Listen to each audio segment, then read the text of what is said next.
আবারও আমরা বেরিয়ে পড়েছি আজকে আজকে একটা যাচ্ছি নতুন জায়গায়। আজকে যাচ্ছি জয়রামবাটির মাতৃ মন্দির। আমরা সবাই টোটোয় উঠে পড়েছি। ওইখানে সারাদিন থাকবো, খাওয়া দাওয়া করবো, মাকে দর্শন করব। তোমরা সব কিছু দেখতে থাকো। এই দেখো আমাদের গুরুদেবের আশ্রম, দয়ালের আশ্রম। তোমরা দেখতে থাকো।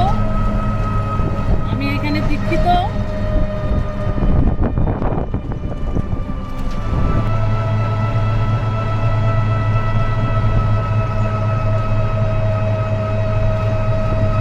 চারিদিকে শুধু সবুজ আর সবুজ।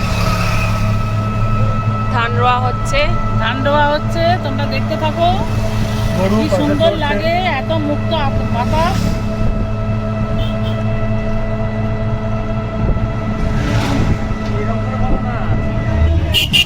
এই দেখো বাচ্চারা সব জল দিতে যাচ্ছে। বাচ্চা তার মায়েরা সব জল নিয়ে যাচ্ছে, তারকেশ্বরে দেবে।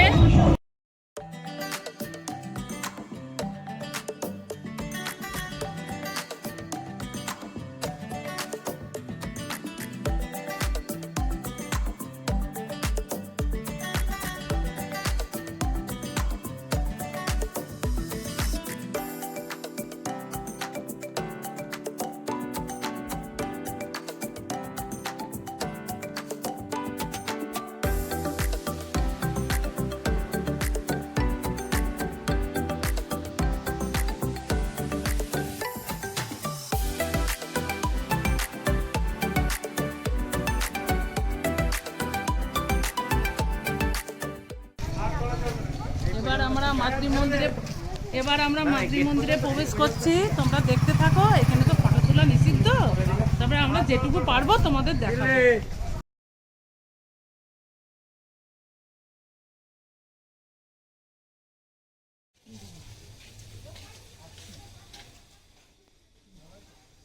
আমরা এখন মায়ের বাড়িতে প্রবেশ করেছি। মায়ের বাড়িটি তোমরা একবার দর্শন করে নাও।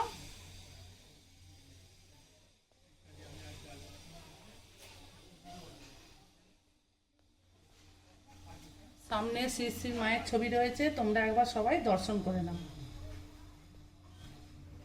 এইটি মায়ের পুরাতন বাড়ি ছিল, আর এখন আমরা দাঁড়িয়ে আছি নতুন বাড়ির সামনে।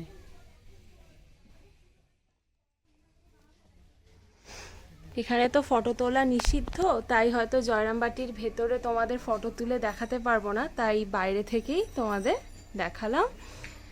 আশা করছি তোমাদের ভালো লাগবে।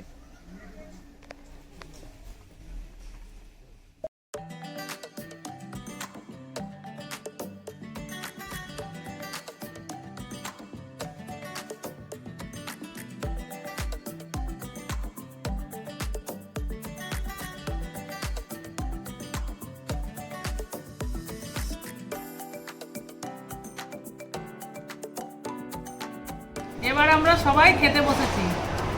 সবাইকে দেখি।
তোমরা দেখো এই আসনগুলো কিন্তু খুবই সুন্দর আর খুব মোটাও রয়েছে। এগুলো কিন্তু পুজোর পারপাসে খুব ভালো ইউজ করা যায়, বিশেষ করে কালী পুজোতে।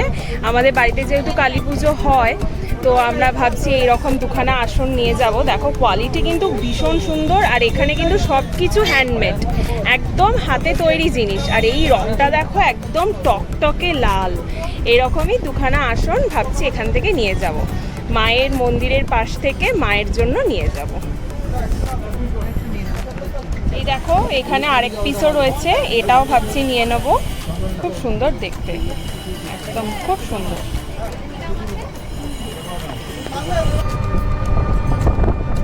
এখন আমরা বাড়ি ফিরছি, আমরা বাড়ির দিকে রওনা দিয়েছি। এইভাবেই তোমরা আমার পাশে